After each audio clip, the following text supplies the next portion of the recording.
US President Donald Trump has made it official. India will be slapped with a 25% tariff on its exports to the US starting August 1st. Now, this comes in light of no trade deal finalization between India and the US just as yet. In a post on Truth Social, Trump didn't hold back. He slammed India's what he calls obnoxious trade practices, soaring import duties, and a military love affair with Russia. Now, Trump claimed that India has some of the highest tariffs in the world and the most strenuous, obnoxious, non-monetary barriers of any country. He also went on to say that India has always bought a vast majority of their military equipment from Russia and is Russia's largest buyer of energy along with China, especially at a time when everyone wants Russia to stop the killing in Ukraine, adding, all things not good. It is important to note that India is indeed Russia's largest energy buyer. Russia takes up 35.4% of India's oil import, followed by Iraq, which stands at 19.2%, Saudi Arabia at 14.1%, and then the UAE at 10.1%. Now, ironically, this move comes just months after Trump and Prime Minister Modi promised to finalize a trade deal by the end of 2025, as well as ramp up bilateral trade between the two countries to $500 billion by the year 2030. But at this point, it seems the stalled trade talks has clearly rubbed the US president the wrong way. Listen in. Negotiating right now, and it's also BRICS. You know, they have BRICS, which is basically a group of countries that are anti the United States, and India is a member of that, if you can believe it. It's an attack on the dollar, and we're not going to let anybody attack the dollar. So it's partially BRICS, and it's partially the trade situation. It's the deficit. We had a tremendous deficit. So, as you know, Prime Minister Modi is a friend of mine, but they don't do very much business in terms of business with us. They sell a lot to us, but we don't buy from them. You know why? Because the tariff is so high. They have one of the highest tariffs in the world. Now, they're willing to cut it very substantially, but we'll see what happens. We're talking to India now. We'll see what happens. It doesn't matter too much whether we have a deal or whether we charge them a certain tariff. But you'll know at the end of this week. India was the highest, or just about the highest tariff nation in the world. And one of the highest, 100 points, 150 points or percentages. So India was one of the highest in the world. They had won 175%, and higher than that. You know, who's another higher one is Canada. They've been charging our farmers 200%, 300%, 400% for years, and nobody did anything about it. But India is one of the highest, so we're going to see. We're negotiating with India right now. So Trump calling India's tariffs and non-tariff barriers obnoxious, and still ending by saying that US and India are negotiating on a deal. However, White House economic advisor Kevin Hassett said that President Trump is frustrated with the progress made with India, but signaled there's still room for negotiation. Listen in. I think that there's still hope for progress, and if the progress isn't what the president wants, then the deadline will kick in August. Well, I think that what's going to happen is that India is going to cut their prices to the U.S. In order to maintain their market share. That's what everybody else has been doing, and then they might reconsider their practices, which have led to this higher rate. And over time, I would guess the Indian firms will be onshoring production in the U.S., and Indians might even open their markets more to us so that we reconsider a future trade deal. And responding to the tariff threats, the government of India said that they are committed to protecting and promoting the welfare of farmers, entrepreneurs, as well as MSMEs. The statement added that the government will take all steps necessary to secure national interest. The Indian rupee also saw its steepest single-day fall in nearly 3 months on Wednesday after the announcement of the higher tariffs, sliding 61 paisa amid rising global uncertainty. The domestic currency closed at 87.42 against the US dollar, down from its previous close of 86.82. According to reports, the rupee opened weaker at 87.12 and continued to face pressure throughout the day yesterday. The crucial question then remains, is balanced, mutually beneficial agreement still within reach? We have a host of guests joining us this morning. Yuvika, Singhal, economist at Quant Eco; Rishi, Shah, partner and economist at the Economics Advisory at Grant Thornton. We also have Dr. Jayant Dasgupta, former Indian ambassador to the WTO; Barnik Chitran Maitra, PE investor and managing partner at Chrysalis Equity Ventures. Yuvika and gentlemen, thank you so much for joining us this morning. Dr. Dasgupta, straight off the bat, what are the tools available with India now to avert these 25% tariffs on August 1st? Does India have an option? I don't think really that India has an option. Of course, India is not going to walk out of any talks. India is going to negotiate till the very last moment and even beyond that. But the options available are not, very many, because India has mentioned its red lines very clearly that it can't compromise on genetically modified food, especially corn and soya, and it can't open up its market to dairy products from the US, which incidentally, all of them are heavily subsidized, and the subsidy levels are much, much more than available to Indian farmers and dairy farmers. So the red So lines have been tariffs, drawn up. right. Yeah, go ahead, sir. Please finish your thought. No, so the red lines have been drawn up, and it is for the US to either accept or, not to accept it. But You're right. then So it will have, definitely have repercussions on the ongoing trade talks, which the first tranche of which is supposed to be harvested by about October of this year. that's right.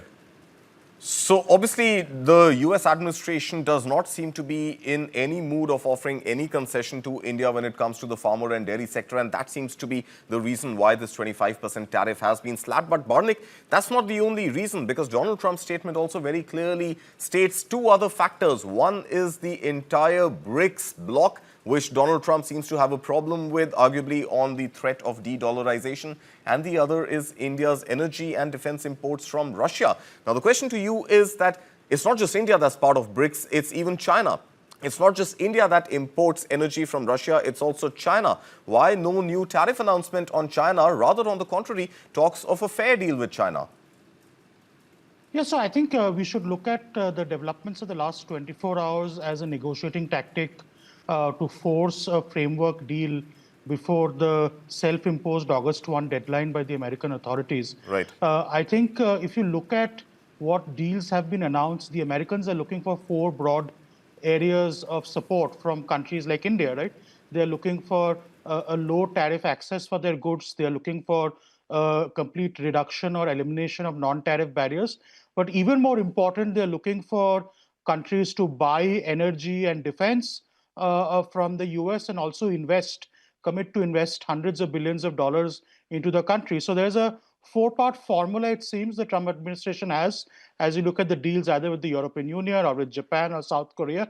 And if you look at what's gone on the last 24 hours, it's a little bit of posturing to get India to agree to all four components of this. By the way, the reason why there is no mention of China is because there are negotiations ongoing with China, and he ongoing with India as well, Barnik, and that's why I'm trying to compare the two, because there also seems to be some potential political messaging here, because trade talks are on with India, trade talks are on with China as well. So fair deal with China coming up, no deal with India, 25% tariff doesn't sound fair. No, no. You have to understand that this is driven more by optics and politics than what's fair on paper, right? The Trump administration last month already announced a breakthrough with China, right, where they announced that there's a framework in place. If you look at the fine print of what got announced, I think it's just a continuing agreement. I think with India, what they are looking for is the announcement of a framework which they'll call a deal. So I don't think we should get overly worried about it. I think the 25% tariff, which will kick in from August 1, I don't think American industry, the American markets have reacted to any of that. I don't think they expect a lot of impact on either side. So I think we should just be patient, stick to our ground, and as per our internal deadlines to get a framework done by September end, as long as important red lines on agriculture, dairy are not crossed, right? We will have something. So let's not get worried about it. I think those are two completely separate discussions. Sure. I think it's also a little bit of posturing by talking about BRICS and India, because that also sends a message to China. But they're a little bit careful to call out China, because the Chinese tend to be tougher negotiators, and they have a history of walking away from trade negotiations if you do a lot of public posturing. All right, Yuvika, next question to you. And, we are again looking at everything that has happened over the last 12 hours or so. And another thing which does not seem to augur well for India is the fact that there is an oil deal that US has announced with Pakistan. Now, and at some point expects India to buy oil which is refined and produced in Pakistan. Is there a political messaging that you sense, or do you think this is just Donald Trump, pure play economics? There are oil reserves in Pakistan. Let's go and drill, baby, drill in that terror harboring nation. Honestly, Kartik, it's hard to say because there's a lot of news, there's a lot of comments that are flowing in, and we've seen heightened commentary in the last 12 hours. But I think it's also disappointing at the same time to see that the messaging has not worked in favor of India. And this is despite 5 rounds of negotiation happening over the course of the last 6 months. We were hopeful that something material would stem out of these negotiations, largely because India was left out of the 14 list of countries that the US had put higher tariffs on that was announced on July 7. But somehow we are disappointed on every front. So not just the tariff level is high at 25%, which remains the same that was announced on the Liberation Day. But there's also a degree of unspecified penalty that has come in on India. And then all these complications about, underlying themes like energy and defense, which tend to be sticky for India from a geopolitical or a political standpoint. So instead of rushing into making sweeping conclusions, I think we are still in a wait and watch mode because the negotiations are still very much on the table. And I would rather view the headline announcements that Trump has made on tariffs as more of a negotiation tactic at this point in time. We have seen this in the past. His style of deal making generally does rest on this kind of negotiation tactics being brought to the fore before any kind of big messaging is done. He's done that with EU, he's done that with Japan, and probably this is just some little bit of pressuring that India will have to withstand to get to a middle ground, possibly over the course of the next few months. All right, Rishi Shah, what could that middle ground be? Because India is also pretty clear, and let's look at the response that has been released by the Indian government, saying that protection of farmers' interests, protecting our entrepreneurs and MSMEs is of paramount importance. But the fact that some middle ground will have to be reached in order to avoid the 25% tariff, albeit it could be just a softening and not a doing away with tariffs altogether, like we've seen with EU and with Japan as well as South Korea now. But the question really is, what can that middle ground now really be? Rishi Shah. Sorry.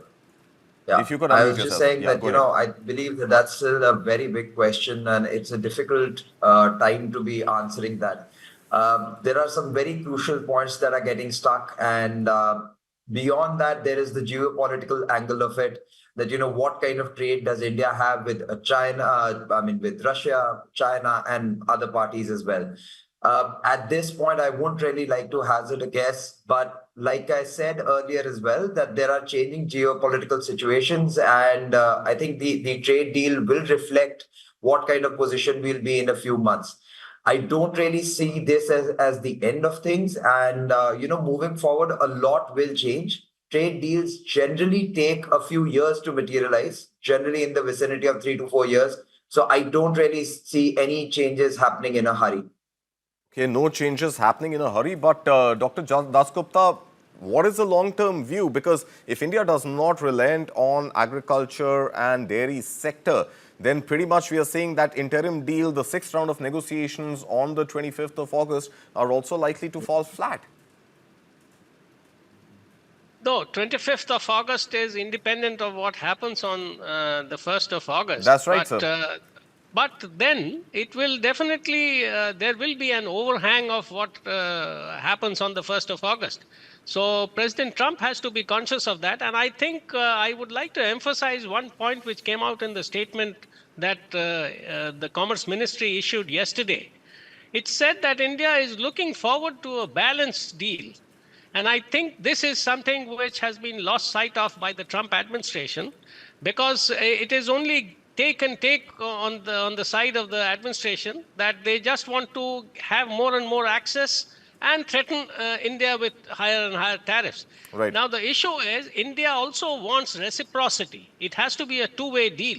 And reciprocity means that the Trump administration has to offer tariff lowering below the pre-Trump levels. That is what was existing in December. And for that, they need a trade promotion authority, which they don't have.